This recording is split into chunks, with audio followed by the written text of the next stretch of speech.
About 2 years ago, I made a video about investing themes for 2023 where I spoke about the demographic change and the wealth transfer in between generations. I also spoke about the great resignation, especially during the massive tech layoffs back then. I also showed you the difference in between skills-based and academic-based work and how it was going to evolve going forward. And last but not least, I spoke about the importance of food security. Now, in this video, I'm going to talk about 3 themes that investors should be aware of and pay more attention to, especially if you want to start investing in 2026 and beyond. These 3 themes are really about the rise of AI natives and how they influence consumer behavior. We're going to talk about the disappearance of safe jobs. What we know today as safe may not be safe in the future. And last but not least, I'm going to talk about the tech boom, especially in the agriculture and the food securities market. So stay till the end of the video if you want to find out more. Hello everyone, my name is John. I was formerly an engineer and I fully transitioned into being a full-time investor as well as helping others manage their wealth. I'm also the author of an upcoming book called Malaysian Multi-Baggers that should be available to you before the end of Q1 2026, so stay tuned. So for those of you unfamiliar with the different generations, let me go through a brief overview on the different generations. The first generation you should know is really about the silent generation. These were men and women born before 1946. They should be in their 80s or their 90s. And the next generation after that were called the baby boomers. Now, why were they called the baby boomers? These were guys born 1946 to 1964, right after World War II. They kind of flourished because that was the era where we ushered peace and we had a lot of economic prosperity across almost all countries. This was followed by the Generation X. I'm in Generation X, born between 1965 to 1979, so right at the tail end of Generation X. And next comes the millennial cohort. At one time, one of the biggest cohorts, those born in 1980 to 1994. So you realize that each generation, the gap or the size of the age is roughly between 14 to 15 years. Okay, so after the millennials came the Generation Z. These were boys and girls born in 1995 to 2009. Then came Generation Alpha, those born post 2010 and all the way until 2024, which was last year, right? The next or the last cohort is actually the Gen Beta. Those are boys or girls born post 2025, post this year, and their cohort will end somewhere in 2039, and maybe they'll call it Gen Charlie, Alpha, Beta, Charlie, right? So let's talk about Gen Alpha and how do they behave. So as a parent to Gen Alpha kids, I think their core characteristics are they're very tech savvy, very highly connected, super screen focused, right? If they're hooked onto the screen, early adopters of technology, they wouldn't be afraid to break things like generations before them. And here's the heartening thing, they do have key values where they talk about social justice.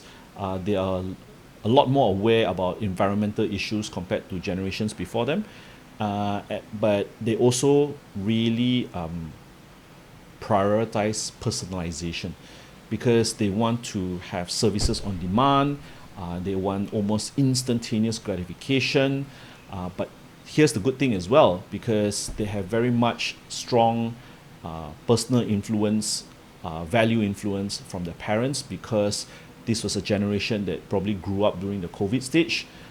They spend more time at home, hopefully to present parents, and that in a way helps them be better ethical consumers. The primary platforms where they're on Instagram, TikTok, YouTube. They are unlikely to be on Facebook, and they'll probably be on digital forums like Reddit or Xiaohongshu for the Chinese, because this is where they can be almost anonymous, and yet they think they can get very honest feedback because of this being anonymous character. They also favor experiences where it's very much gamified, and one of the good examples or evidences of this, if you go and see any e-commerce platform today, they gamify the whole shopping experience. even for companies that sell physical toys like Labubu, right? PopMart has really gamified the way a shopper actually buys merchandises from these kind of brands.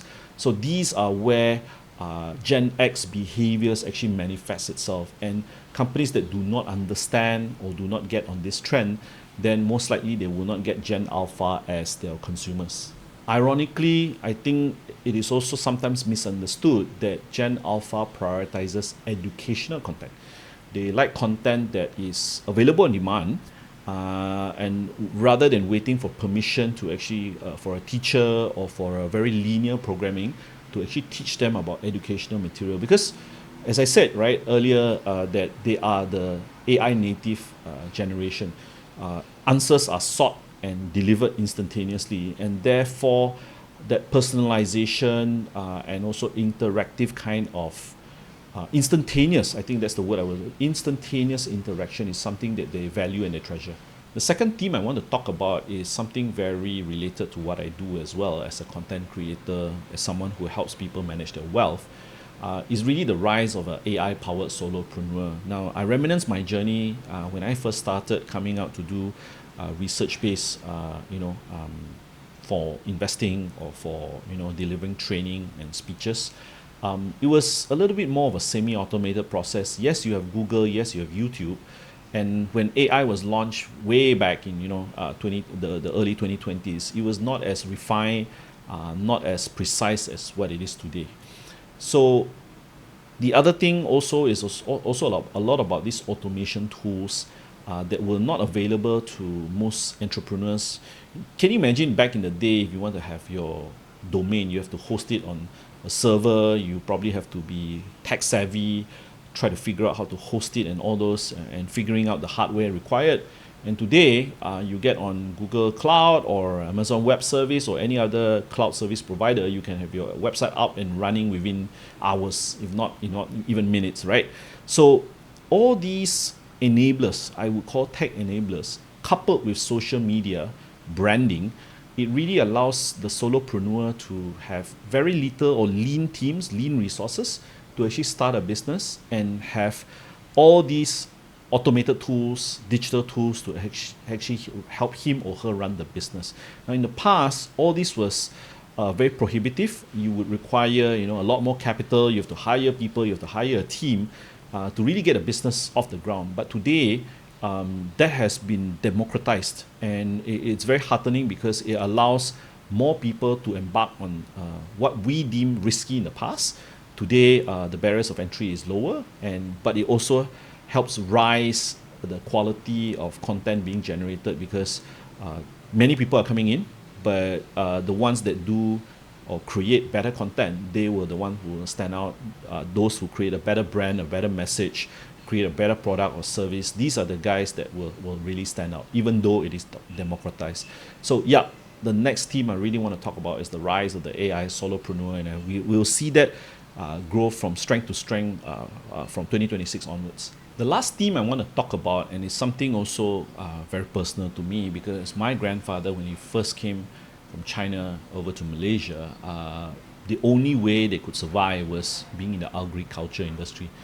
And mind you, these were in the early 1940s, right? He had to survive through World War II.